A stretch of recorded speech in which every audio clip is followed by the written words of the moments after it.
श्री गणेशाय नमः. जय जगदम्ब जय जगदम्ब जय जगदम्ब. हरे राम राम राम हरे हरे. हरे कृष्ण कृष्ण कृष्ण हरे हरे. हरे राम राम राम हरे हरे. हरे कृष्ण कृष्ण कृष्ण हरे हरे. हरे राम राम राम हरे हरे. हरे कृष्ण कृष्ण कृष्ण हरे हरे. हरे राम राम राम हरे हरे. हरे कृष्ण कृष्ण कृष्ण हरे हरे. हरे राम राम राम हरे हरे. हरे कृष्ण कृष्ण कृष्ण हरे हरे. पुंडलिक वरदा हरि विठ्ठल श्री ज्ञानदेव तुकाराम पंढरीनाथ भगवान की जय. मौली ज्ञानेश्वर महाराज की जय. जगद्गुरु संत तुकाराम महाराज की जय. जय जय रघुवीर समर्थ. वक्रतुंड महाकाय कोटि सूर्य समप्रभ. निर्विघ्नं कुरु मे देव सर्वकार्येषु सर्वदा. सर्वमंगलमांगल्ये शिवे सर्वासाधिके. शरण्ये त्र्यंबके गौरी नारायणी नमस्ते. गुरुर्ब्रह्मा गुरुर्विष्णू गुरुर्देवो महेश्वरा. गुरुर्साक्षात् परब्रह्म तस्मै श्री गुरुवे नमः. या देवी सर्वभूतेषु या देवी सर्वभूतेषु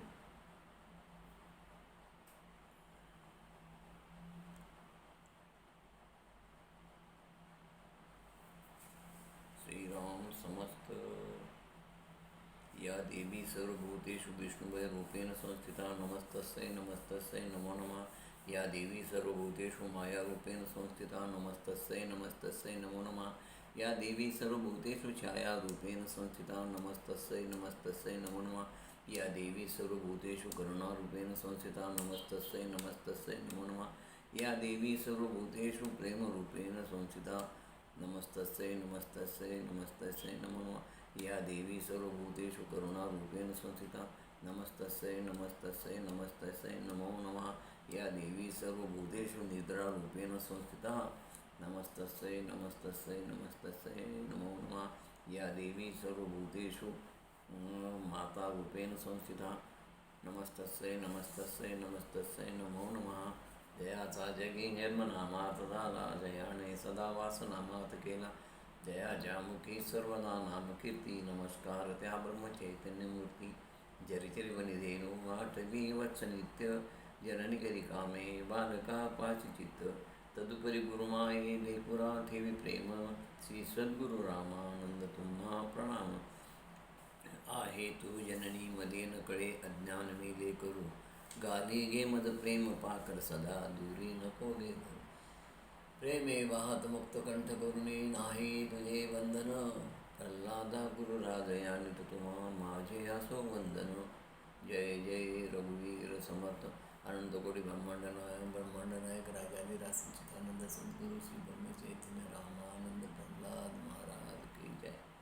जय जय रघुवीर समर्थ. जय जगदंब. भाविक श्रोते हो, आपल्या आज देवी भागवताचा 4था दिवस आहे. या 4थ्या दिवसाच्या प्रथम भागामध्ये आपण सर्वश्रेष्ठ प्रभू कोण, सर्वश्रेष्ठ देव कोण, या ब्रह्मांडाचा निर्माता कोण, ही देवी कोण आहे, तिचं प्राकटीकरण, तिचं स्वागत, आणि मग ही देवी विमानातून या ब्रह्मा विष्णू महेशाला स्वधामाला नेऊन आपल्या मणिद्वीपाला घेऊन जाते. त्या देवीचं ते निर्धाम, ती संपूर्ण ब्रह्मांडाची निर्माती कशी, आणि हीच सर्वश्रेष्ठ देवता, सर्वश्रेष्ठ प्रभू जगदंबाच कशी, इत्यादी भाग आपण या पहिल्या दिवसाच्या कथाभागात बघणार आहोत. नंतर या जगदंबेचं की आंबा हे एक तत्व आहे, ती एक ऊर्जा आहे, आणि मग या आंबेचं शास्त्रशुद्ध पूजा कशी करावं, त्या पूजेची विधी, त्याचे नियम, तिचं ध्यान धारणा, तिचं त्यानंतर अभिषेक वगैरे वगैरे, हे दुसऱ्या भागात पाहू स्वरूप तिचं. तिसऱ्या भागामध्ये आपण आंबेचं नवरात्र पूजन, घटस्थापना, पारायण विधी, तिची साधना, उपासना, तिचं नामस्मरण कसं करावं, हा भाग आपण तिसऱ्या भागात बघणार आहोत. असा हा आजचा कथाभाग सगळा जगदंबेचं स्वरूप, महत्त्व सांगणारं आणि जगदंबा कोण आहे याचं ज्ञान देणार हा सगळा आजचा कथाभाग आहे. आणि म्हणून या स्कंदाला, हा तिसऱ्या स्कंदातला सगळा कथाभाग आहे. या स्कंदाला देवी भागवताचं हृदय म्हटलं तर काही वावगं होणार नाही. आता या तिसऱ्या स्कंदामध्ये जन्मेजयाने व्यासाने एक प्रश्न केला आहे की ब्रह्मांडाचा निर्माता कोण आहे. व्यास म्हणाले, जन्मेजया तू फार चांगला प्रश्न विचारलास की या ब्रह्मांडाचा निर्माता कोण, या जगताचा सर्वश्रेष्ठ प्रभू कोण, याचं तुला ज्ञान हवं आहे. एकदा मीही याबाबत संभ्रमात पडलो असता मी हाच प्रश्न नारदाला विचारला की नारदा, या जगताचा सर्वश्रेष्ठ प्रभू कोण आहे. नारदाने मला जे सांगितलं ते तू श्रवण कर. नारद म्हणाले, व्यास महर्षी, मी असा तुमच्यासारखा एकदा संशयाने पीडित झालो. तेव्हा मी सत्यलोकी नित्य निवास करणाऱ्या माझ्या पित्याकडे ब्रह्मदेवाकडे गेलो आणि तुम्ही जो मला प्रश्न विचारला तोच प्रश्न मी माझ्या पिताश्रींना ब्रह्मदेवाला विचारला. मी म्हणालो, हे तात, हे प्रभो, खरोखरच हे संपूर्ण ब्रह्मांड कोणापासून उत्पन्न झालं. या सर्व ईश्वराचा ईश्वर कोण, या ब्रह्मांडाचा ब्रह्मांड नायक कोण, या ब्रह्मांडाची सर्वश्रेष्ठ देवता कोण,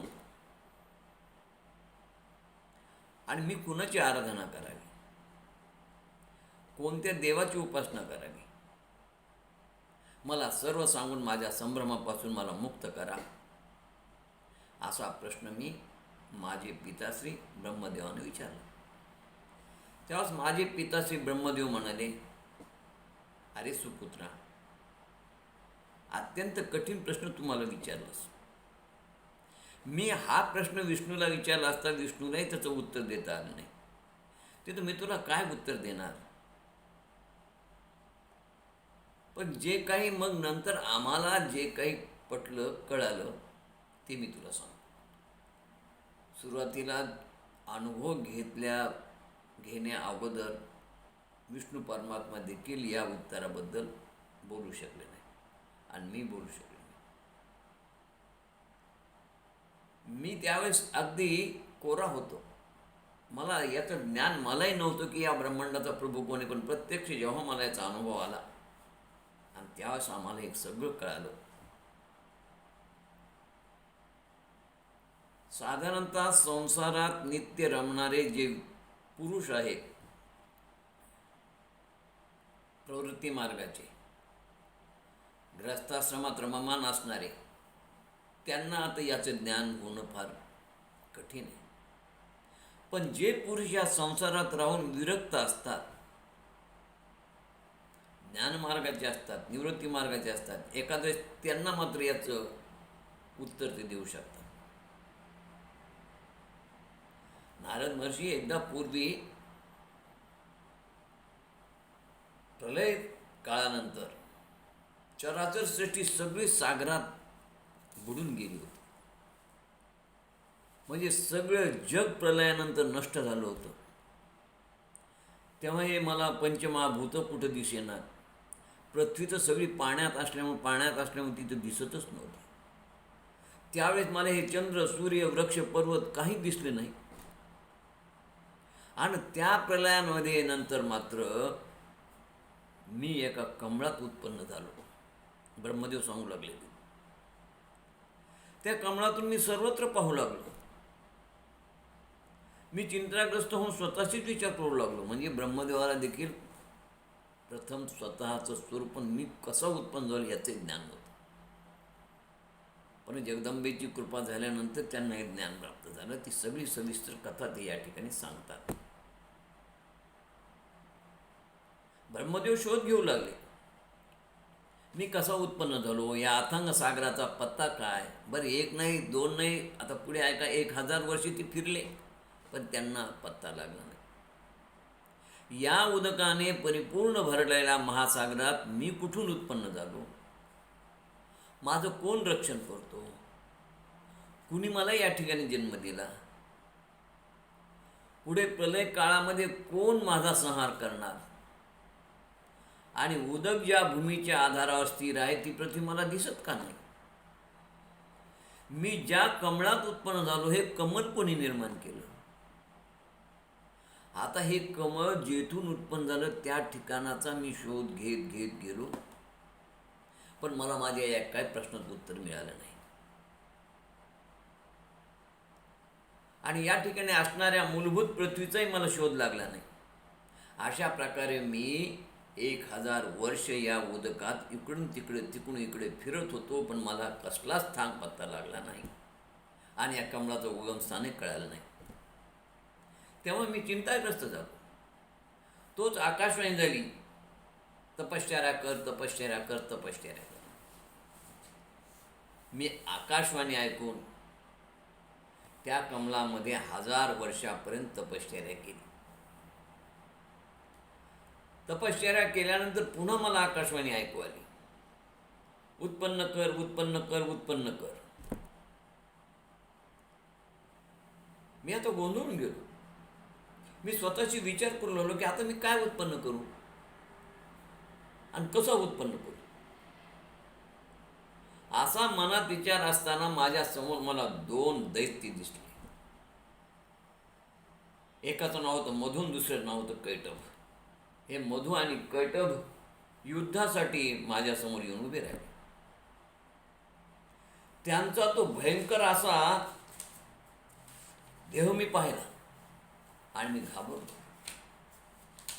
घाबरल्यानंतर त्या मधु कैटभाकडे मी पाहिलं.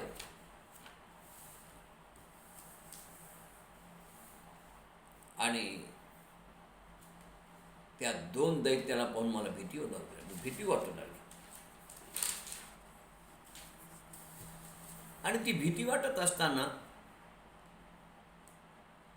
मी काही विचार न करता त्या कमळातून पाण्यात खाली उतरलो, कारण मला त्यांची भयानक भीती वाटत होती.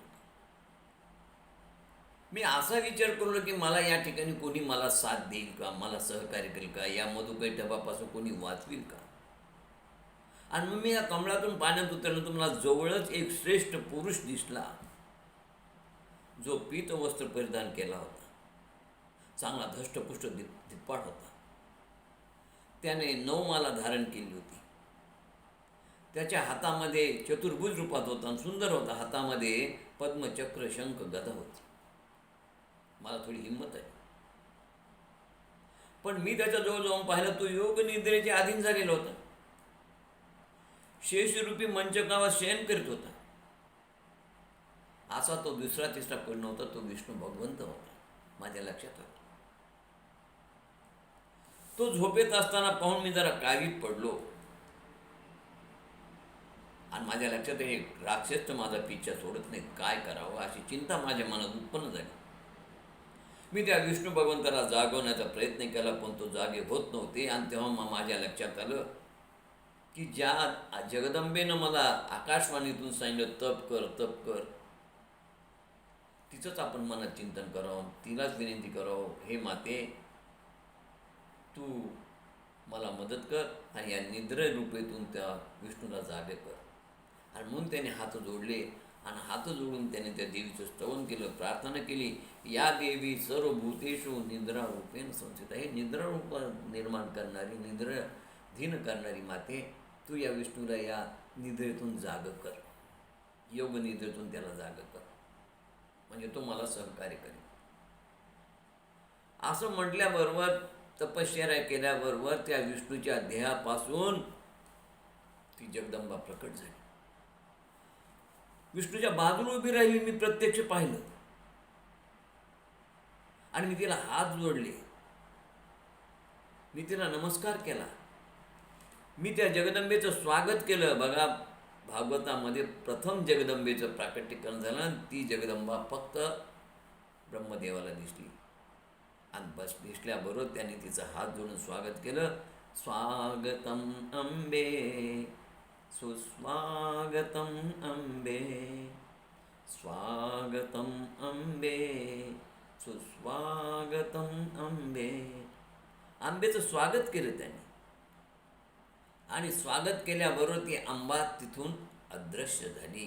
पण मात्र विष्णू भगवंत सत्वर उठून बसले. त्याने मला विचारलं, तू इथे काय करतोस? मी सांगितलं, देवा, मी तपश्चर्या करत असताना हे 2 बलाढ्य राक्षस मला मारण्यासाठी आले. ते माझ्याशी युद्ध करून म्हणून माझ्या मागे लागले. ते बलाढ्य, मला त्यांची भीती वाटते. तेव्हा माझ्या रक्षणासाठी तू मदत कर. आणि त्यावेळेस विष्णूनं त्या मधुकैटभाबरोबर 5000 वर्ष युद्ध करून त्यांचा दारुण पराभव केला. त्यांचं खरं म्हणजे युद्ध दारुण झालं. आणि विष्णूनं मला मदत केली. हे ब्रह्मदेव सगळं नारदाला सांगतात आणि नारद व्यासांना सांगतात.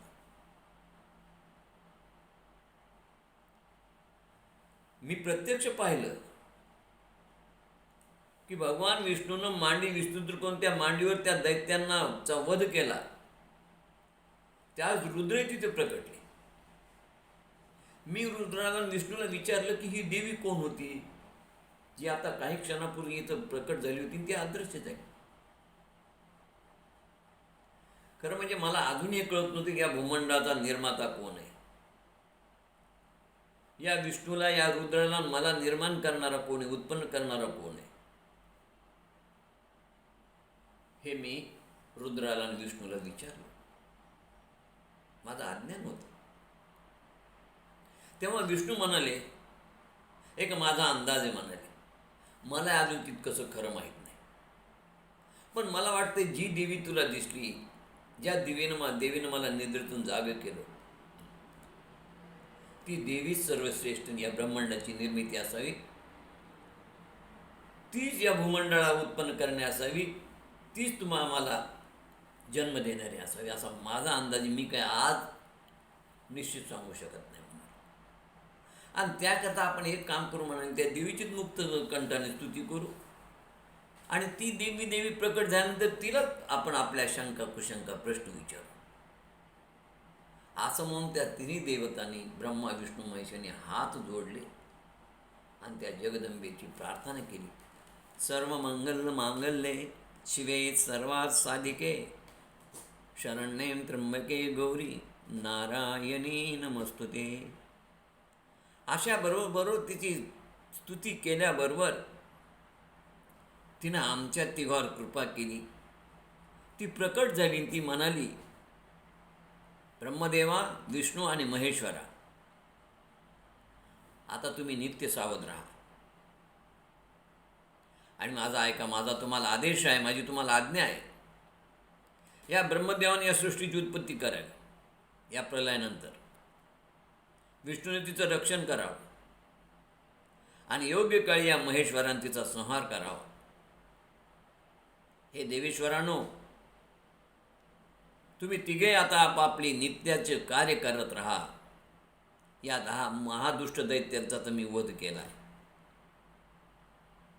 आता सत्वर तुम्ही तिघं आपापल्यासाठी योग्य स्थान निर्माण करा आणि निश्चिंत मनाने तिथे राहून आपापल्या विभूतीच्या योगाने, ब्रह्मदेवा, तू या सृष्टीची उत्पत्ती कर. जरायुज, अंडज, स्वेदज, उद्भिज अशा 4 प्रकारच्या प्रजा विभूती तुम्ही उत्पन्न करा. 84 लाख योनी ब्रह्मदेवा तुला उत्पन्न करायच्या. त्याचं रक्षण पालन विष्णू परमात्मा करेल आणि शेवटी संहार महादेव करेल, महेश्वर करेल.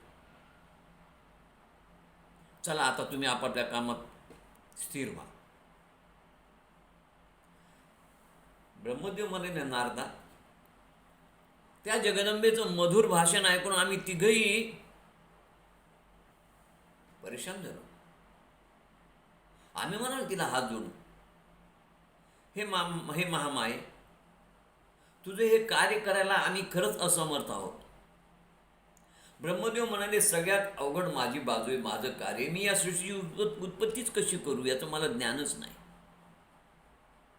बरं, ही प्रजा उत्पन्न करण्यासाठी मला इथे काही कुठलं वस्तू दिसत नाहीत, रॉ मटेरियल नाही, कच्चं पदार्थ नाही ज्याच्यापासून या प्रजेची मी उत्पत्ती करीन. ना इथं जीव आहेत, ना भूत आहेत, ना त्रिगुण आहेत, ना तन्मात्र आहे, इंद्रिय नाही, काहीच नाही. मग मी कशी प्रजा उत्पन्न करणार? त्यामुळे देवी, आणि मी प्रजा उत्पन्न नाही केली तर हे तिचं पालन पोषण संहार कसा करते? त्याकरता देवी माते, तू आम्हा तिघांनाही क्षमा कर किंवा योग्य मार्गदर्शन कर. त्यासाठी देवी माता म्हणाली, ठीक आहे म्हणाली, आता एक लक्षात घ्या, मी कोण, माझं स्वरूप काय, माझं कार्य काय, मी कुठं राहते, हे सगळं मी तुम्हाला सांगणार आणि प्रत्यक्ष नेऊन दाखवणार. आणि नेऊन दाखवल्यानंतर मग तुमच्या लक्षात येईल की तुम्ही कोण आहात, तुमचं कार्य काय आहे आणि कार्य कसं करायचं याचं तुम्हाला सगळं ज्ञान होईल. आणि माझाही हेतू तुम्हाला कळेल आणि तुमच्या जन्माचा हेतू तुम्हाला कळेल. हे सगळं ज्ञान तुम्हाला प्राप्त होण्यासाठी इथे एक विमान येईल. त्या विमानात तुम्ही तिघजण प्रवेश करा आणि मी तुम्हाला एक अवर्णनीय चमत्कार दाखवीन. तो चमत्कार पाहून तुम्हाला संपूर्ण ज्ञान होईल. आत्मस्वरूपाचं ज्ञान होईल, जगताचं ज्ञान होईल, ब्रह्माचं ज्ञान होईल. तिन्ही प्रकारचं ज्ञान तुम्हाला या सगळ्यातून प्राप्त होईल आणि मग तुम्ही आपापलं कार्य व्यवस्थित कराल. तिचं ते प्रेमळ भाषण ऐकून आम्ही तिघं विमानात पाहिल्यावर त्या विमानामध्ये बसलो. शोभिवंत विमान होतो आणि ते विमान देवीनं आपल्या शक्तीनं उंच उडवलं. चालू लागलं ते. आणि आता मात्र विष्णूला आठवण झाली की अरे, भगवती देवीच सर्व जगाची जननी आहे बरं. याचं स्मरण झालं आणि ते म्हणाले, ब्रह्मदेवाला म्हणाले की हीच ती देवी आहे जिनं मला, मी वटवृक्षावर असताना, पत्रावर असताना मला बालपणी जन्म दिला, म्हणजे दर्शन दिलं. आणि असं म्हणल्यानंतर त्या देवीच्या आज्ञेने ते विमान चालू लागलं. मनाचे वेगाप्रमाणे असलेले हे अद्वितीय विमान तिथून निघालं आणि दुसऱ्या ठिकाणी पोहोचलं.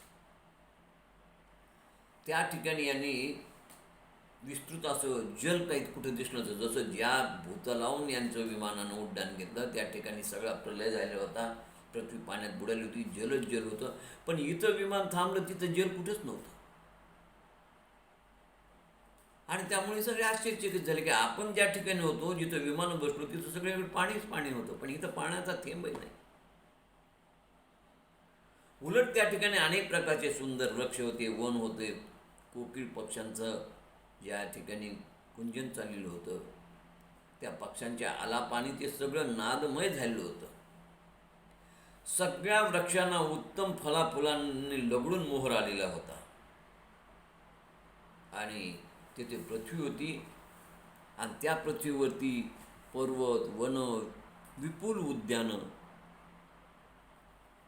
या सगळ्या दिव्यतेनं यांचे डोळे दिपून गेले. मोठमोठे प्रसाद होते, मोठमोठे घरं होती. प्रासादांनी आणि त्या घरांनी पाहून त्यांना आश्चर्य. आणि त्या घरामध्ये, त्या प्रासादामध्ये नटून छटून स्त्री पुरुष वावरत होते. आणि मग त्यांच्या लक्षात आलं की अरे, हा तर स्वर्गलोकासारखा दिसायला. तिथे रुबाबदार राजा होता स्वर्गाचा, ती होती इंद्रदेवता. त्यांची खात्री झाली की हा स्वर्ग आहे. मग आपल्या तिथे खाली स्वर्ग आहेत, मग हा प्रतिस्वर्ग, दुसरा स्वर्ग कोणी निर्माण केला, असा प्रश्नही त्यांच्या मनात आला. हे सगळे आश्चर्यचकित झाले. आणि तेथे पोहोचल्यावरही विमानाच्या वर आकाशात स्थिर असलेली ती अंबिका या सर्वांच्या नजरेस पडली. काही वेळाने त्या विमानानं परत वेग घेतला आणि ते विमान तेथून वेगानं पुढे जाऊ लागलं, उंच उंच. काही वेळाने ते उंच अशा दुसऱ्या प्रदेशात गेलो. तो प्रदेश पाहिला आम्ही. सुंदर नंदनवनच होतो. पारिजात वृक्षाच्या छायामध्ये कामधेनूची खिल्लार रुबाबदार उभी होती. मेनका सुंदर अप्सरा उत्तम नृत्य करत होत्या. गंधर्व गायन करत होते. यक्ष विद्याधर मधुर वाटिकेमध्ये फिरत होते. वाटिका सुंदर होत्या. उद्यान तर फारच छान होते. इंद्राणीसह फिरताना दिसला. तिथं आम्हाला वरुण, यम, सूर्य, अग्नी, कुबेर हे सारे देव दिसले. आम्ही सगळं पाहून मंत्रमुग्ध झालो. अशा प्रकारे तिथून थोड्या पुढे अंतरावर गेल्यानंतर आम्हाला ब्रह्मलोक दिसला. ब्रह्मलोकात पोहोचल्यानंतर त्या ठिकाणी एक आम्हाला ब्रह्मदेव दिसले. त्या ब्रह्मदेवाला पाहून आणि आम्ही विमानातल्या ब्रह्मदेवाला पाहून आम्हाला आश्चर्य वाटलं. कारण त्या ब्रह्मदेवासारखे ब्रह्मदेव या विमानात होते. शंकर होते, विष्णू होते. आम्हाला तिघांना आश्चर्य वाटले. त्या ब्रह्मदेवाच्या ब्रह्मसभेत ब्रह्मदेवासह मूर्तिमंत वेद पाहून आम्ही सगळे आश्चर्यचकित झालो. हरिहरांना, ब्रह्मदेवांना मी विचारलं. हे ब्रह्मदेवानं विचारलं हरिहरांना, विष्णूला आणि शंकराला, हे ब्रह्मदेव कोण आणि मी कोण? ब्रह्मदेव म्हणाले, हे विष्णू, हे शंकरा, खरोखरच या पृथ्वीचा असणारा अधिपती कोण आहे? हा प्रभू कोण आहे? मला तर आश्चर्य वाटलं की मी एका ब्रह्मलोकातला ब्रह्मदेव असताना इथेही ब्रह्मलोक दिसतो, ब्रह्मदेव दिसतो. आम्हाला तिघांनाही काही कळेना. आश्चर्य वाटलं. अशा प्रकारे आम्ही बोलत असताना इतक्यात त्या मनाप्रमाणे त्या विमानाने उंच अजून वेग घेतला. ते वेगात पुढे जाऊ लागले. आणि पुढे गेल्यानंतर आम्ही पाहिलं ते कैलासाच्या शिखरावर जाऊन पोहोचलो. नवीन कैलास आम्हाला पाहायला मिळाला. कारण आमच्या लक्षात आलं. आणि तो भाग यक्षगणांनी युक्त होता. संपूर्ण परिसर अत्यंत सुंदर मनमोहक होता. मंदार वाटिकेने तो सुशोभित झालेला दिसत होता. त्या ठिकाणी शुक कोकिळ पक्ष्यांचं सुंदर अखंड कुंजन चालू होतं. वीणा आणि मुरज या वाद्याने तेथील वातावरण मंत्रमुग्ध झालं होतं. अशा कैलासावर आमचं विमान पोहोचलं होतं. आम्ही तिथे एक चमत्कार पाहिला. आपल्या शुभ निवासातून त्रिलोचन, पंचानन, दशभुज आणि अर्धचंद्ररूपी असलेला भूषणाने युक्त असा शंकर भगवंत एका वृषभावर बसून एका बैलावर बसून बाहेर पडला. त्यानं व्याघ्र चर्म परिधान केलेलं होतं. गजचर्म पांघरलेलं होतं. अंगाला भस्मान विभूती होत्या. गळ्यात नाग होता. रुद्राक्ष माळा होत्या. गळ्यामध्ये सुंडमुंड माळ्या दिसत होत्या. एवढंच नाही, ते शिवाबरोबर जाणारे दोन महावीर गजानन आणि षडानंद देखील आम्ही आमच्या नजरेनं पाहिले. त्यांच्या मागून सर्व गण जात होते. ते सगळे शिवाचा जय जयकार करत होते. हे नारदा, आम्ही सगळे आश्चर्यचकित झालो. ब्रह्मदेव इथे, परत ब्रह्मलोकात ब्रह्मदेव. शंकर आमच्या विमानात, परत दुसरा कैलास आणि तिथं शंकर वेगळा. आम्ही प्रत्यक्ष ब्रह्मलोक पाहिला होता, तिथं ब्रह्मदेव पाहिला. आता आम्ही प्रत्यक्ष कैलास पाहिला, तिथेही सांब पाहिला, दुसरा सांब सदाशिव. आम्ही तिघं गोंधळून गेलो. संशयानं आम्ही पूर्णतः पीडित झालो आणि आमचं विचारचक्र सुरू झालं. आणि परत ते विमान कैलासाच्या पर्वतावर शिखराहून वर निघालं. अहो, ते सरळ वैकुंठावर गेलं ना. आणि त्या वैकुंठावरती आम्ही प्रत्यक्ष रमापती विष्णूचं सुंदर मंदिर पाहिलं. हे नारदा, त्या ठिकाणी गेल्यानंतर ती विष्णूची सुंदर विभूती आम्ही पाहिली. सुंदर पीत वस्त्र त्यांनी धारण केलेलं होतं, अलंकार भूषित होता, लक्ष्मीचं दोघं सुंदर दिसत होती. लक्ष्मीसह त्या सनातन विष्णूला आणि त्या विष्णू लोकाला पाहून आम्ही तिघे आश्चर्यचकित झालो. हा चमत्कार आमच्या कल्पनेच्या पलीकडे होता. आम्ही तिघं विमानात असून हे तिघं आमच्या रूपात असणारे कसे उत्पन्न झाले, आम्हाला फारच आश्चर्य वाटत होतं. आणि मग आमची एक गोष्ट चटकन लक्षात आली. असं एक नव्हे, अनंत कोटी ब्रह्मांड जिनं निर्माण केलेले आहेत. अशा अनंत कोटी ब्रह्मांडामध्ये अनंत कोटी भूलोक आहेत, अनंत कोटी स्वर्गलोक आहेत, अनंत कोटी कैलास आहेत, अनंत कोटी पाताळ आहेत, अनंत कोटी सुतल आहेत. आणि म्हणून आम्हाला ब्रह्मलोक, शिवलोक आणि विष्णुलोक दिसले. याचा अर्थ असा आहे की या अनंत कोटी ब्रह्मांडामध्ये केवळ विश्वच नाहीत, हे लोकच नाहीत, तर अनंत कोटी ब्रह्मा आहेत, अनंत कोटी विष्णू आहेत आणि अनंत कोटी शिव आहेत, अशी आमची खात्री झाली. आणि अशा रीतीनं त्या विष्णू लोकातून त्या विमानानं परत उंच उड्डाण घेतलं, अजून उंच थरावर ते गेलं. उंच गेल्यानंतर त्या विमानानं एका विशाल सागराजवळ ते थांबलं. भयंकर मोठा सागर दिसला आम्हाला. बरं, त्या सागराचं पाणी सगळं मधुर होतं, गोड होतं, अमृतमय होतं. तो अमृत सागरच होता. उंच उंच लाटा उसळ होत्या आणि विविध प्रकारच्या जलचर प्राण्यांनी तो व्याप्त होता. अशा त्या उसळणाऱ्या प्रचंड लाटा आम्ही पाहिल्या, त्या चमचमचम करत होत्या. त्या सागराच्या बाजूला मंदार, पारिजात आदी अशी सुगंधी फुलांनी तो भाग सगळा सुंदर होता हो. आणि त्या सागराच्या बाजूला नानाविध प्रकारचे द्वीप होते, खूप द्वीप दिसत होते. आणि हे मणिद्वीप कशाचे होते, तर या मणिद्वीपामध्ये रत्न, पाचू, माणिक, जड, जवाई, हिरे या सगळ्यांनी ते मणिद्वीप सुशोभित होते. अशोक, बकुळ, चंपक, गुलपक्षी आदी वृक्षामुळं त्या ठिकाणचा सुंदर जो तो सगळा भाग अत्यंत सुवासिक वाटत होता. सुंदर सुवास सगळीकडे दरवळत होता. या संपूर्ण भागामध्ये कोकिळ पक्षाच्या सुंदर कुंजनामुळे सगळं काही संपूर्ण जे ते आनंदी वातावरण निर्माण झाले होते. संपूर्ण मणिद्वीप नादमय झालेलं होतं. या मणिद्वीपाची शोभा अवर्णनीय होती. दिव्य फुलाच्या गंधांनी गंधयुक्त असं, त्यानंतर त्या ठिकाणचे भ्रमर गोड गुंजारो करत होते.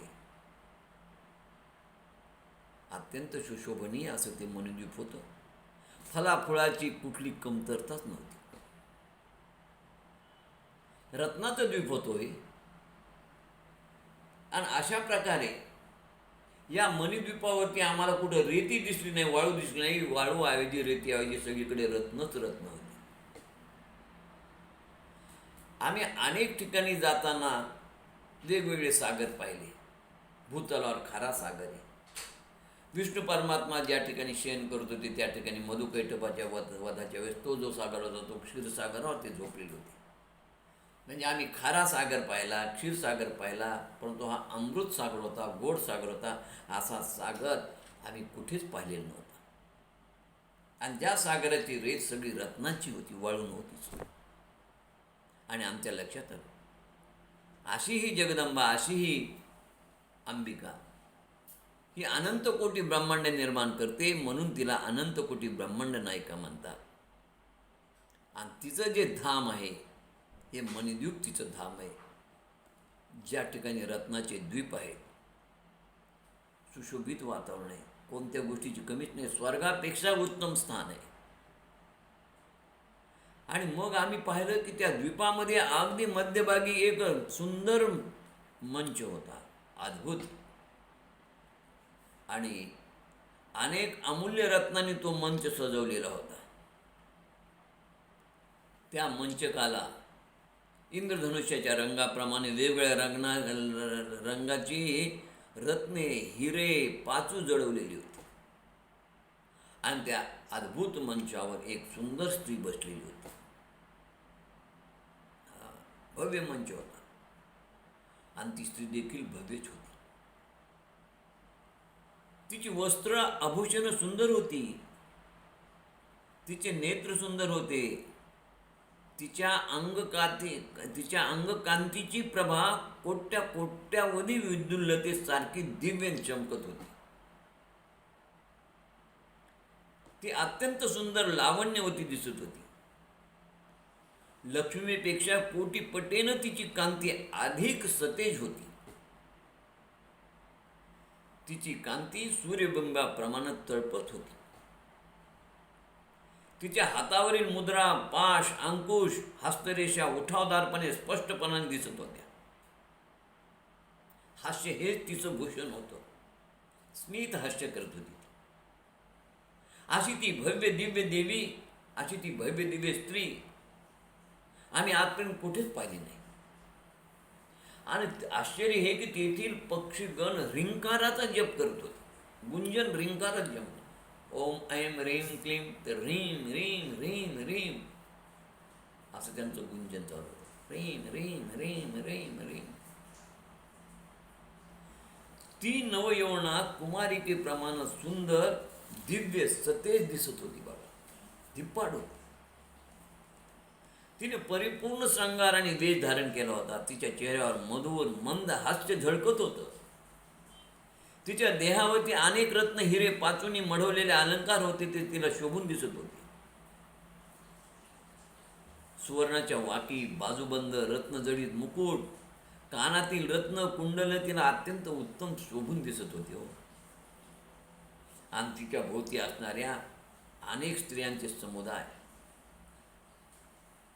अखंड जप करत होते. हजारो देवकन्या तिची सेवा करत होत्या. सर्वांच्या मध्यभागी अशा श्रेष्ठ शेट कोणावरती ती, त्या यंत्रावरती ती विराजमान झालेली होती. आम्ही त्या विमानात बसून हे सारं दृश्य पाहत होतो. आमच्या तिघांच्या मनात एक प्रश्न निर्माण झाला की सर्वांग सुंदर देवी कोण आहे, हिचं नाव काय, ही येथे कशी उत्पन्न झाली, तिचं या अद्भुत ठिकाणी वास्तव्य कसं निर्माण झालं असेल. ब्रह्मा, विष्णू, महेश आम्हा तिघांनाही काही कळत नव्हतं. आम्ही तिघे दुरून तिची ही सगळी शोभा पाहत होतो. अहो, क्षणात तिने आम्हाला विश्वरूप दर्शन दिलं. आम्ही पाहिले तिला हजारो हात आहेत, हजारो नेत्र आहेत, हजारो मस्तक आहेत, हे आम्हाला लांबूनच दिसलं. तिची हजारो मुखे आम्ही पाहिली. तिचं ते विराट विश्वरूप दर्शन झालं. आम्हाला आश्चर्य वाटलं, आनंद वाटला. आणि आमच्या लक्षात आलं ही अप्सरा, गंधर्व स्त्री अथवा देवकन्या नक्कीच नाही. ही कोणीतरी अद्भुत विभूती असावी. अशा प्रकारचा संभ्रम आमच्या मनात उत्पन्न झाला. आम्हाला काहीच उत्तर मिळत नव्हतं. त्याच वेळी भगवान विष्णूला हास्य करणाऱ्या, स्मित हास्य करणाऱ्या आंबेकडे पाहिल्याबरोबर काहीतरी आठवलं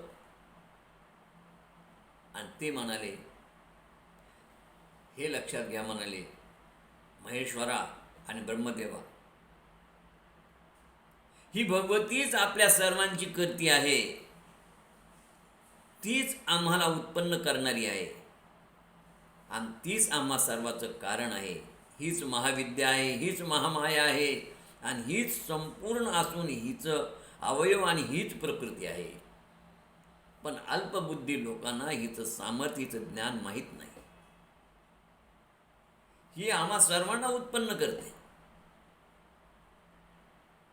याबद्दल तिचा उद्देश अजून कुणालाही कळालेला नाही. ती कशामुळे आम्हाला उत्पन्न करते. पण एवढं निश्चित आहे, ती नित्य आहे. अनित्य असणारी ही देवीच परमात्म्याची इच्छाशक्ती आहे. आणि प्रलय काळामध्ये तीच सर्वांची लिंग शरीरे, सूक्ष्म देह तसेच ही सर्व सृष्टी आपल्याच शरीरामध्ये विलीन करून टाकते. आणि या संपूर्ण विश्वाचा लय करते. अशा प्रकारे उत्पत्ती, पालन आणि संहार यांनी ती यथेच्छ लीला करते, क्रीडा करत असते. बघा हे देवांनो, ही सर्वस्वाचं बीज आहे. आपल्या पुढे तीच आपल्याला दिसत आहे, ती झळकत आहे. ती पहा, तिच्या कोटी कोटी प्रभा सूर्याप्रमाणे दिसत आहे. आणि माझा अंदाजे तीच तुमचा आमचा आम्हाला उत्पन्न करणारी आहे आणि तीच तुमचा आमचा लय करणारी आहे. अशी देवी बघा, तिची प्रभा कोटी चंद किरणाप्रमाणे दिसते. तिच्या अंगावरती काय आभूषण आहेत बघा. लक्ष कोटी चंद्र किरण सुप्रचंड बिलवती, अंबचंद्र बिंब वदन बिंब दीप्ती माझी श्लोपती. हे तिचं वर्णन आहे. आंबेचं मुख कसं दिसतं, कशा प्रकारे कोटी कोटी लक्ष कोटी असे चंद्राचे किरण, सूर्याचे किरण त्याच्यापेक्षा ती सतेज दिसते. अशी जगदंबा म्हणजे दुसरी कोण नाही. हीच मूळरूप पीठनायिका आहे, जिला कोणी रेणुका म्हणतं, कोणी तुळजाभवानी म्हणतं, कोणी कोल्हापूरची माता म्हणतं. ही एक आहे, पण हिचे रूप अनेक आहे. आणि म्हणून अशी ही मूलपीठ नायिका आहे, जी धर्म अर्थ काम मोक्ष देणारी कल्पवृक्ष असणारी ही रेणुका आहे. अकर्ण अरुण वर्ण नेत्र श्रवणी दिव्य कुंडल डोलताती पुष्पहार भार फार दाटले. अष्टदंडी बाजूबंद कंकणादी मुद्रिका इंद्रनील पद्मराग पाचू हिरे वेगळे. हे सगळं तिच्या अंगावरच्या दागिन्यांचं वर्णन आहे. अजून काय दागिने? पायघोळ बोरमाळ पैंगनादी चंद्रहार वेगळा. आदिमा आदिशक्तीला कोणत्या गोष्टीची कमी हो? अशी अनंत कोटी ब्रह्मांडाची ही नायिका समोर बसलेली आम्ही पाहिली, जी अनंत गुण संपन्न आहे, जिच्यामध्ये अनंत शक्ती आहे, जी विश्वजननी आहे असं आम्हाला ती भासली हो. आणि ती ज्या सिंहासनावर बसली होती ना, पूर्वाभिमुख तोंड करून, त्या सिंहासनाचे 4 पाय आम्ही बारकाईने निरूपण पाहिले. तर एक पाय ब्रह्माचा होता, एक पाय विष्णूचा होता, एक पाय महेश्वराचा होता. आम्ही तिघा असून 4था पाय ईश्वराचा होता. आणि त्या 4 पायाच्या त्या ब्रह्मासनावर ती विराजमान झालेली होती. याचा अर्थ ब्रह्मदेवा असे अनेक ब्रह्मा, अनेक विष्णू, अनेक महेश आणि ती ईश्वराच्या कृपेनं निर्माण करते आणि आपल्याकडूनच या ब्रह्मांडाचं कार्य करून घेते. हे ब्रह्मा, हे शंकरा, आजचा दिवस खरंच भाग्याचा आहे. विष्णू परमात्मा त्यांना तिघांना म्हणाले. आपल्याला अत्यंत दुर्लभ असं या देवी भगवतीचं दर्शन घडलं. तिच्या भोवती हजारो सख्या, हजारो विभूती सेवेत तत्पर आहेत बघा. आणि तिच्या या मंगल दर्शनामुळे आपण भाग्यवान ठरलो, आपण कृतार्थ झालो. जे उत्कृष्ट तपाने पुनीत झाले असतात, ज्यांचं पूर्व सुरकुत चांगलं असतं, त्यांनाच या महेश्वरीचं दर्शन होतं. आणि आज आपल्याला ते दर्शन झाले. तीच हे विश्वब्रह्मांडाला निर्माण करते आणि तीच परमात्मा, तिलाच परमात्मा म्हणतात.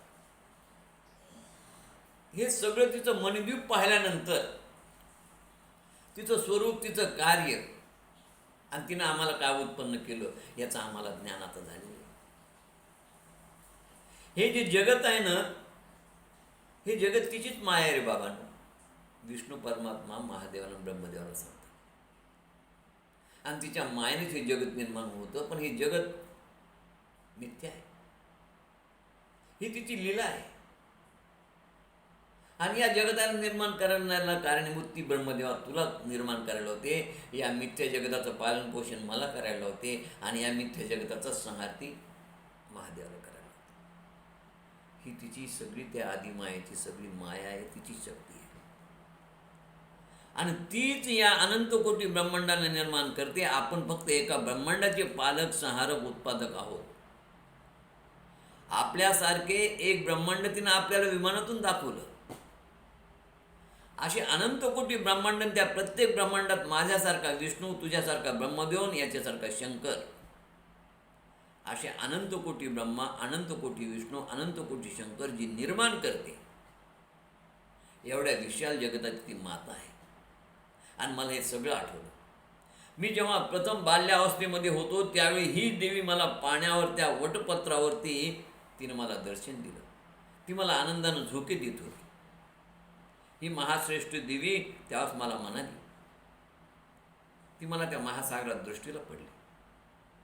मी एका वटवृक्षाच्या पत्रावरती डाव्या पायाचा अंगठा तोंडात धरून चोखत होतो. एवढं माझं छोटंसं बालरूप होतं. आणि त्यावेळेस या देवीनं मला त्या ठिकाणी दर्शन दिलं. तिचं बाल्यावस्थेतच मला दर्शन झालं. तीच देवी आपणा सर्वांची जननी आहे. तुम्ही माझ्या विश्वास ठेवा. मी पूर्वी या देवीच्या सहवासात तिचा अनुभव घेतला.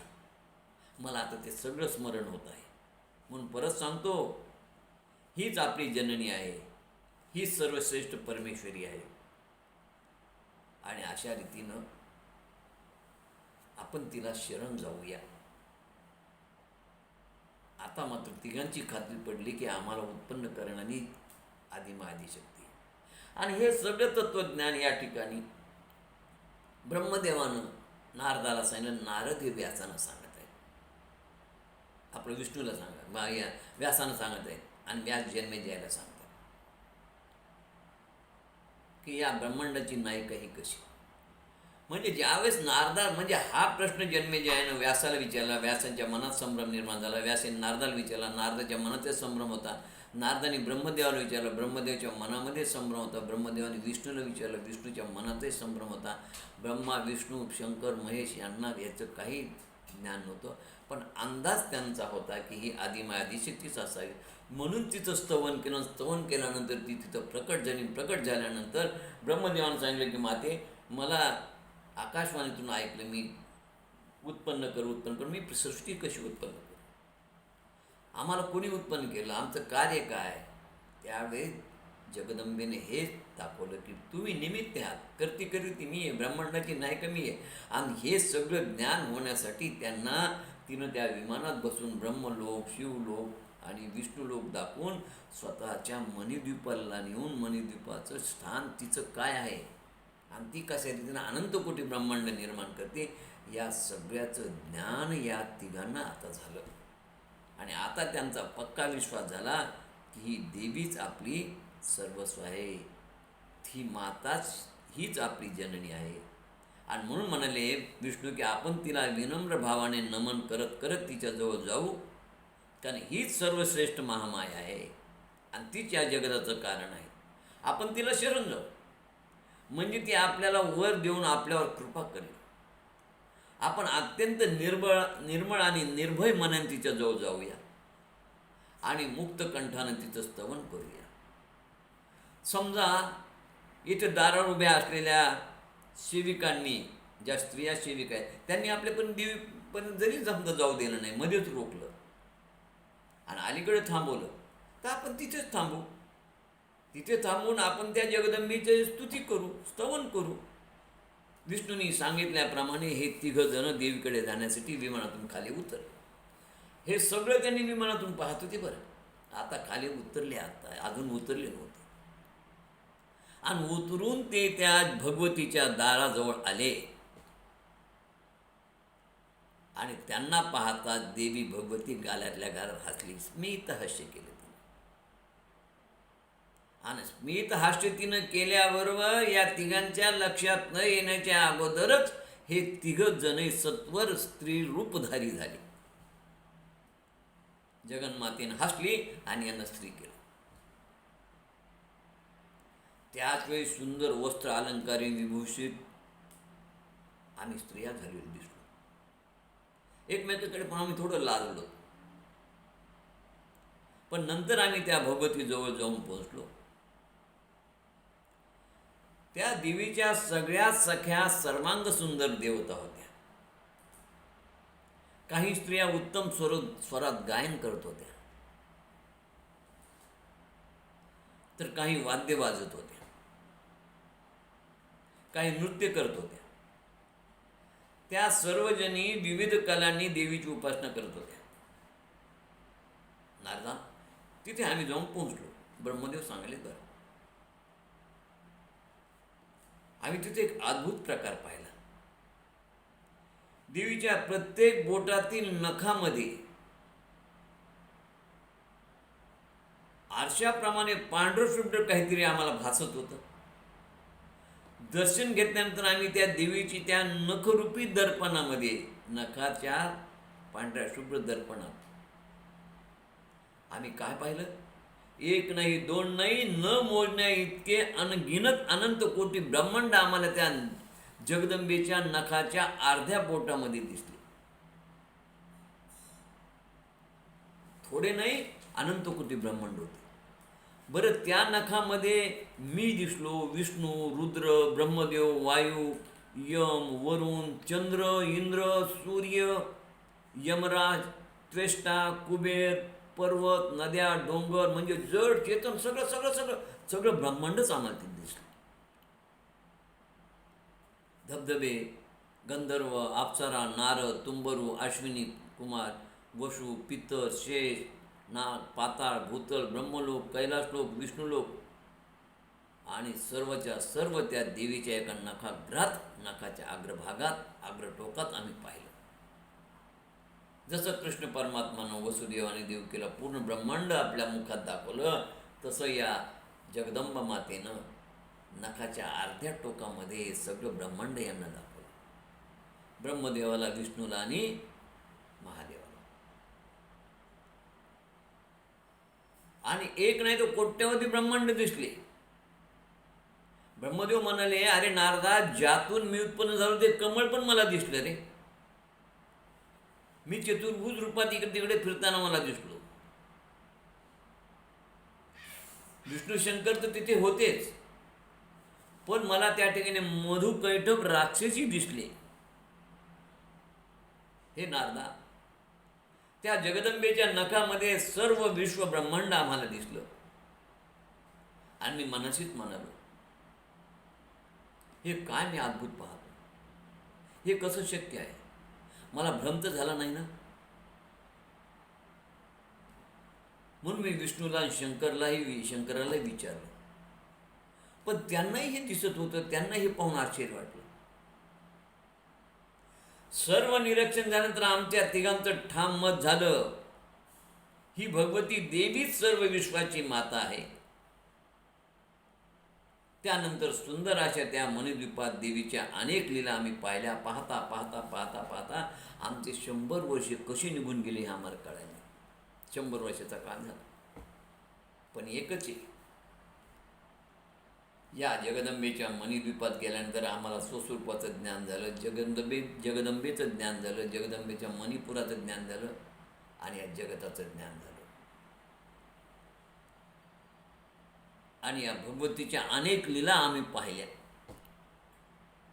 मग विष्णू तिची स्तुती करत करत म्हणाले, हे माते, या विश्वाची उत्पत्ती तूच करतेस, तूच संहार आणि तूच लय करतेस. हे जगत उत्पन्न करण्यासाठी लागणारी माया तूच आहेस आणि तूच हे संपूर्ण ब्रह्मांड व्यापून राहिली आहेस. आणि त्यामुळे तू विश्वमय आहेस, तू विश्वजननी आहेस. हे देवी, तूच मूर्त अमूर्त अशी भूते निर्माण करतेस. चराचर सृष्टी तूच आहेस, तूच हे सगळं जगत व्यापून आहेस.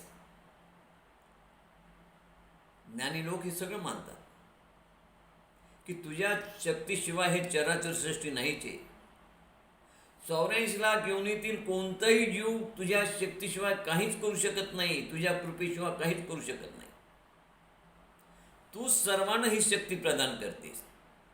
या 84 लाख योनीच्या अंतःकरणात तूच आत्मारूपानं वास्तव्य करतेस आणि तू शक्ती देते, तूच बुद्धी देते, शक्ती आणि बुद्धी तू देते, आणि त्याप्रमाणे हे सगळे 84 लाख जीव या भूतलावर कार्य करतात.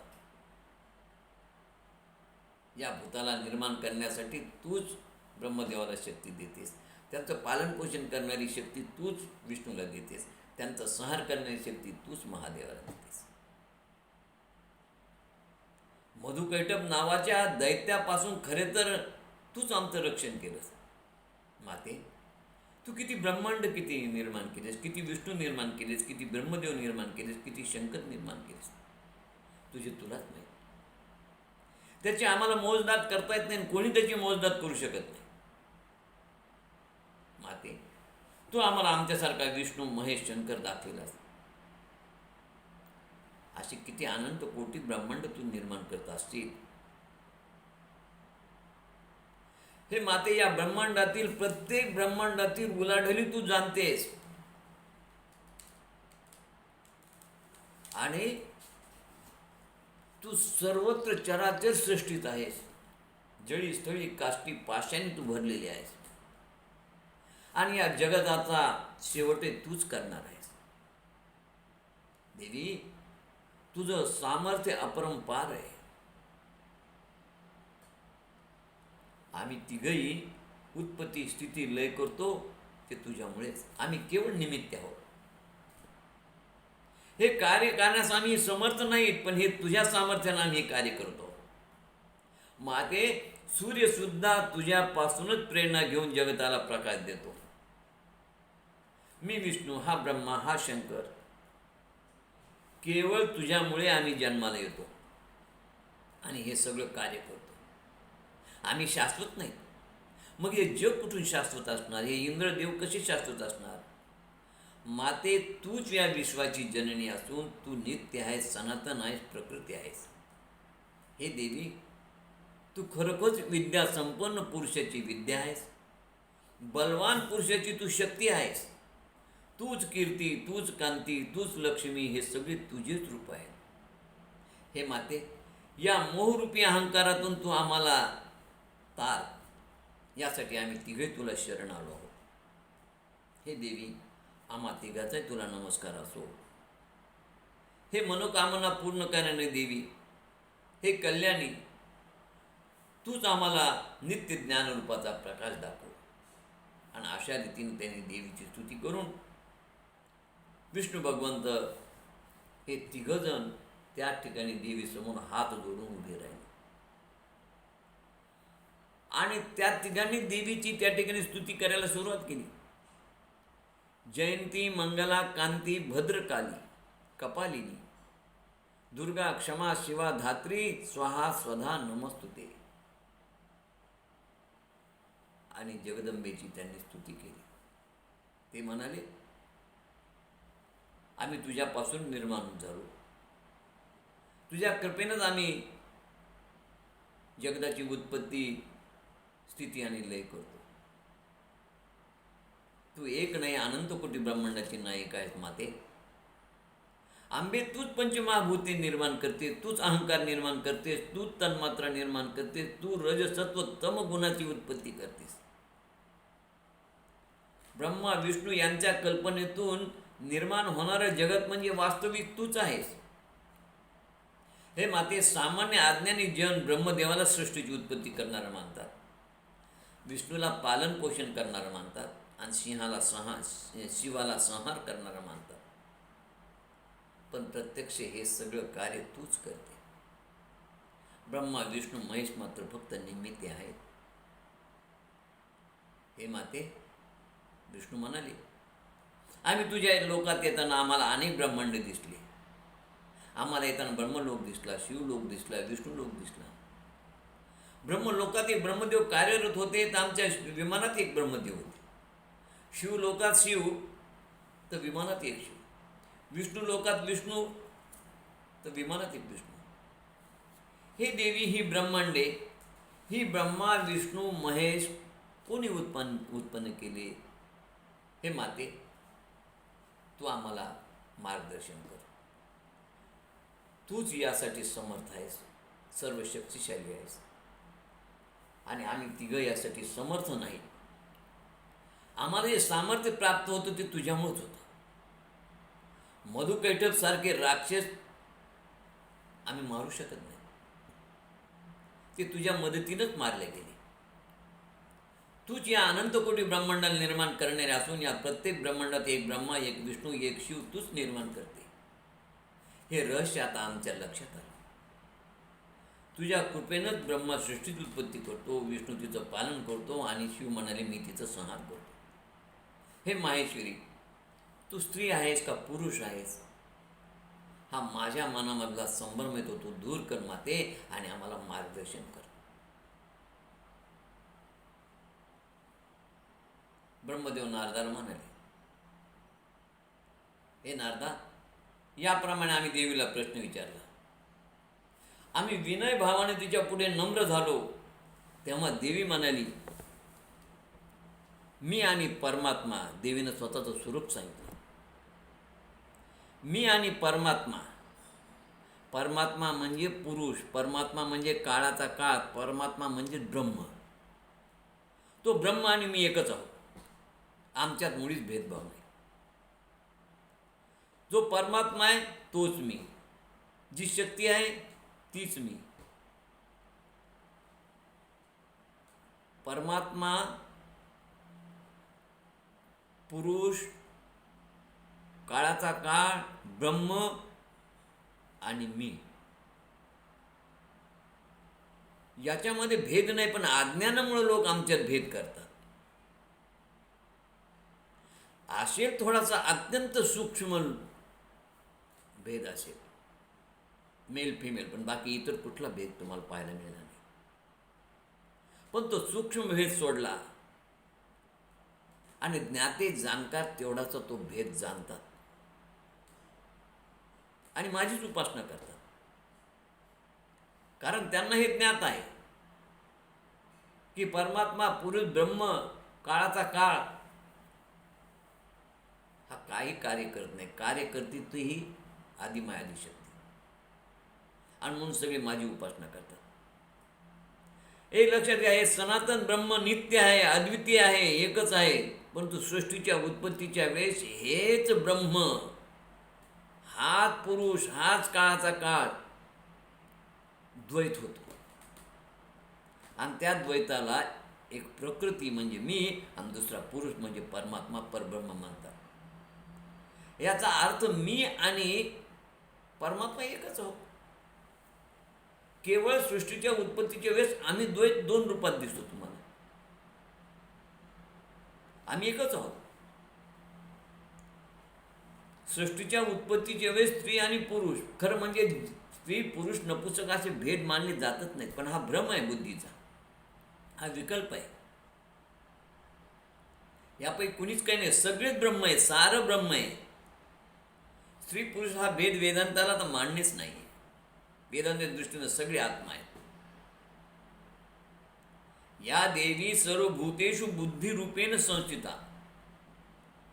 ही जगदंबा बुद्धी आहे, स्त्री आहे, वृत्ती आहे, कीर्ती आहे, स्मृती आहे, श्रद्धा आहे, मेधा आहे, दया आहे, क्षुधा आहे, तृष्णा आहे.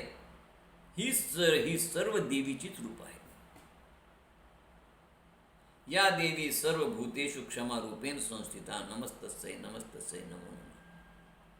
म्हणजे ती कांती, शांती, जिज्ञासा, निद्रा, तंद्रा, विद्या, स्पृहा, शक्ती, ही सगळी तिचीच रूप आहे. बरं, ही जगदंबाच तुम्हाला पाहण्याची कला देते, ऐकण्याची कला देते, चालण्याची, बोलण्याची कला देते, शक्ती देते. तीच मज्जा आहे, तीच त्वचा आहे, तीच दृष्टी आहे, तीच श्रवण आहे, तीच सत्य आहे, तीच असत्य आहे, तीच वैखरी आहे, तीच मध्यमा आहे, तीच परा आहे, तीच पश्चंतीवाणी आहे. या संसारात सगळं जे आहे की चराचर सृष्टी तीच भरलेली आहे. जळी स्थळी काष्टी पाषाणी, ती नाही अशी एकही जागा नाही. या जगाचं सारं सर्वस्व हीच आदिमाय आदिशक्ती आहे. आणि तिचेच रूप सगळीकडे तुम्हाला कार्य करताना पाहायला मिळतात. या 84 लाख योनीतील सर्व भूते, नद्या, पर्वत, डोंगर, चेतन, अचेतन सर्वांमध्ये तीच आहे. तीच सर्वांना निर्माण करते. माझ्या रूपाने सर्व विश्व व्यापून टाकलेले जगदंबा म्हणते. माझ्या विभूती म्हणजेच माझी दिव्य शक्ती आहे. या दिव्य शक्तीनं साऱ्या जगताला व्यापून टाकलेलं आहे. माझ्याशिवाय साधं झाडाचं पान देखील हलू शकत नाही. आणि मीच आत्मारूपानं सगळीकडे राहते. मीच या चराचर सृष्टीचा पाया आहे. देवी म्हणाली, या संसारातून माझ्याशिवाय काय आहे? हे जगत मीच आहे, मीच निर्माण केलेलं आहे. या चराचर सृष्टीतील सर्व देवदेवतांची रूपे अवतार ते मीच आहे. मीच गौरी आहे, मीच ब्राह्मी आहे, मीच रौद्री आहे, मीच वाराई आहे, मीच वैष्णवी आहे, मीच शिव आहे, मीच वासवी आहे, मीच रेणुका आहे, मीच तुळजा आहे, मीच महालक्ष्मी आहे आणि मीच सप्तशृंगी आहे. सर्व पदार्थ निर्माण झाल्यावर मी त्यात वास करते, वास्तव्य करते. लक्षात घ्या, पुरुषाला मी पुढे करते. उदकात जो गोडा आहे तो माझ्यामुळे, अग्नीत जी उष्णता आहे ती माझ्यामुळे, सूर्यात जी प्रभा आहे ती माझ्यामुळे, चंद्रात जी शीतलता आहे ती माझ्यामुळे. सर्व रूपात मी आहे.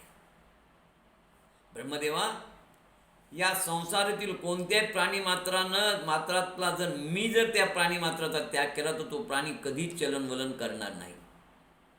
त्याला माझ्याशिवाय सामर्थ्य मिळू शकणार नाही. मी जर एखाद्याचा त्याग केला ना, शंकराचा त्याग केला तर शंकर देखील दैत्याचा वध करू शकणार नाही. ब्रह्मदेवा, तुला सृष्टी उत्पन्न करून देणारी प्रेरणा मीच आहे. तेव्हा तू सर्व जगत निर्माण कर. विष्णू, शंकर, इंद्र, यम सर्व देवादेवाच्या बाबतीत असंच आहे. हे जे सगळे 22 अवतार घेतात ते माझ्या इच्छेनंच आणि माझ्या आदेशानंच हे कार्य करतात. आणि म्हणून मी एका क्षणामध्ये माझ्या मनातलं संपूर्ण उदक प्राशन करू शकते. मी एका निमिषात सर्व अग्नीचा संहार करू शकते. मी एका निमिषात सगळ्या वायूचं स्तंभन करू शकते. मी मनात आणि ते सत्वत करू शकते. मी शक्य ते अशक्य आणि अशक्य ते शक्य करून दाखवू शकते.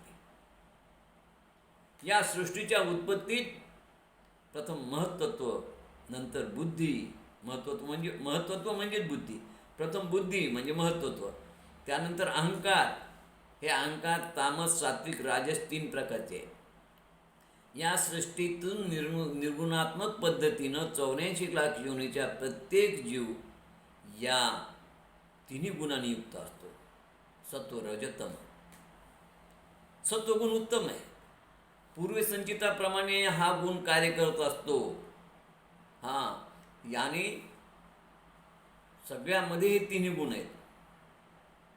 सूक्ष्म जीवापासून ब्रह्मदेवाच्या रजोगुणापासून विष्णूचा सत्वगुण आणि शंकराचा जो आहे तो तमोगुण. या 3 गुणानं ही पृथ्वी उत्पन्न झालेली असते बघा. आणि नंतर मग या जगदंबेनं सांगितलं, ब्रह्मदेवा म्हणजे बघा, ही देवींनी सांगितलं हे 3घांचं उत्पत्ती मीच केली. प्रसंगी मीच माता होते आणि मीच पत्नी होते म्हणाली. ब्रह्मदेवा, मी तुला महासरस्वती नावाची अत्यंत सुस्वरूप शक्ती देते. तिचा तू पत्नी म्हणून स्वीकार कर. म्हणजे हीच जगदंबा माता होती आणि हीच जगदंबा पत्नी होती. तू तिला पूज्य मान. त्या विभूतीचा तू अपमान करू नको. आणि ती तुला सदैव मदत करेल. नंतर ती विष्णूला म्हणाली, हे श्रीहरी, धर्माचं रक्षण करण्यासाठी, दुर्जनाचा नाश करण्यासाठी, त्यांचं जे ते पालन पोषण करण्यासाठी मी तुला माझी महालक्ष्मी नावाची शक्ती प्रदान करते. तू तिचा स्वीकार कर. आणि रुद्राला ती म्हणाली की या जगताचा संहार करण्यासाठी मी तुला जी गौरी नावाची शक्ती देते, पार्वती नावाची शक्ती देते.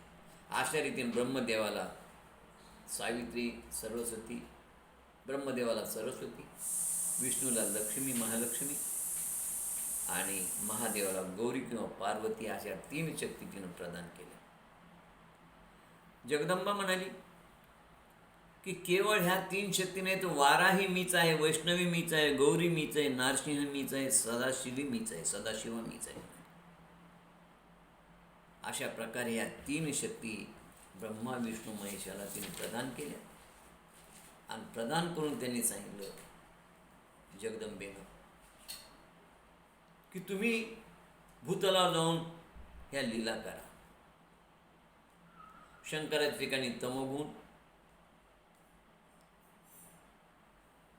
तर विष्णूच्या ठिकाणी सत्वगुण आणि ब्रह्मदेवा ठिकाणी रजोगुण हा उत्पत्ती स्थिती लय यासाठी मी दिलेला आहे. आणि म्हणून ही पृथ्वी देखील या त्रिगुणात्मक आहे. या तिन्ही गुणाशिवाय कोणी उत्पन्न होऊ शकत नाही. या जगतामध्ये हे तिन्ही गुण आहेतच. अशा प्रकारे या त्रिगुणात्मक सृष्टीचा जगदंबेनं या ठिकाणी उल्लेख करून सांगितलं की ही सृष्टी मीच अशा रीतीनं उत्पन्न केली आहे. अशा तिन्ही शक्ती या तिघांना प्रदान केल्या. आणि प्रदान केल्यानंतर जगदंबेनं त्यांना ते स्थान सोडण्याची आज्ञा केली. मग तेथून हे तिघही दुसऱ्या स्थळी जाताच पूर्ववत पुरुष झाले.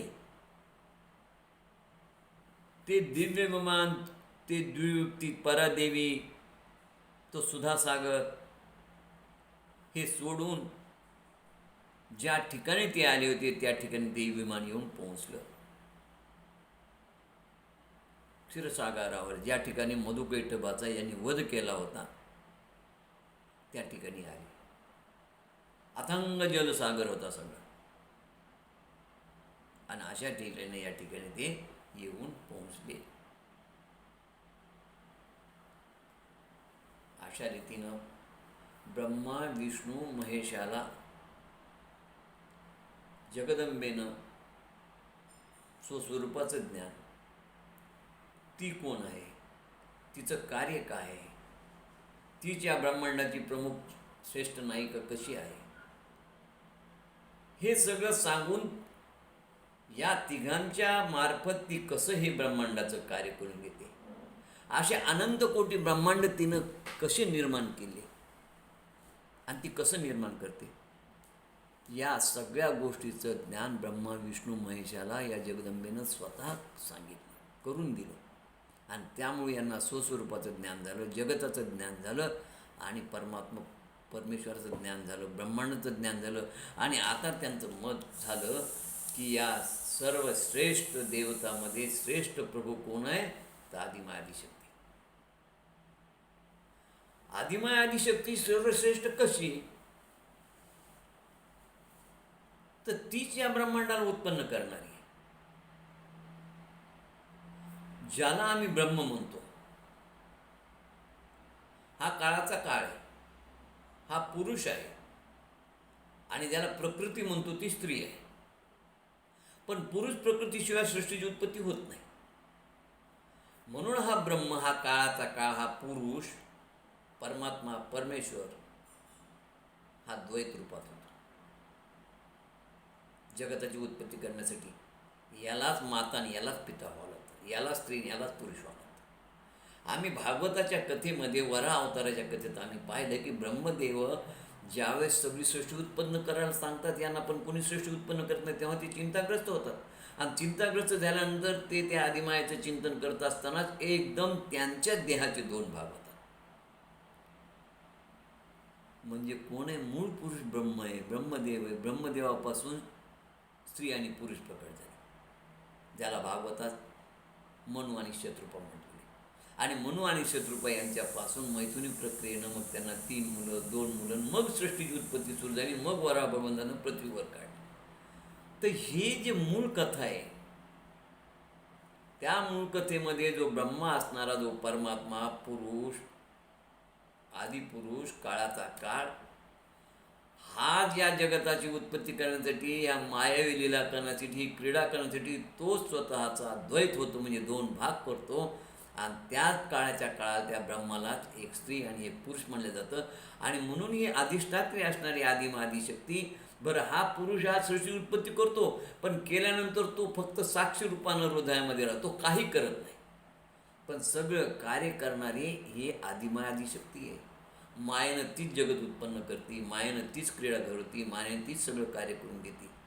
आणि म्हणून या काळाचा काळ असणारा या पुरुषापेक्षा, या ब्रह्मांडापेक्षा, म्हणून ह्या नावाला आपण कार्य करणं ही असल्यामुळे या जगतामध्ये सर्वश्रेष्ठ प्रभू कोणतं ही आदिशक्ती. कारण प्रत्यक्ष क्षेत्रावर कार्य करते, रणांगणात कार्य करते, तुमच्या आमच्या समोर ही जगतामध्ये कार्य करते.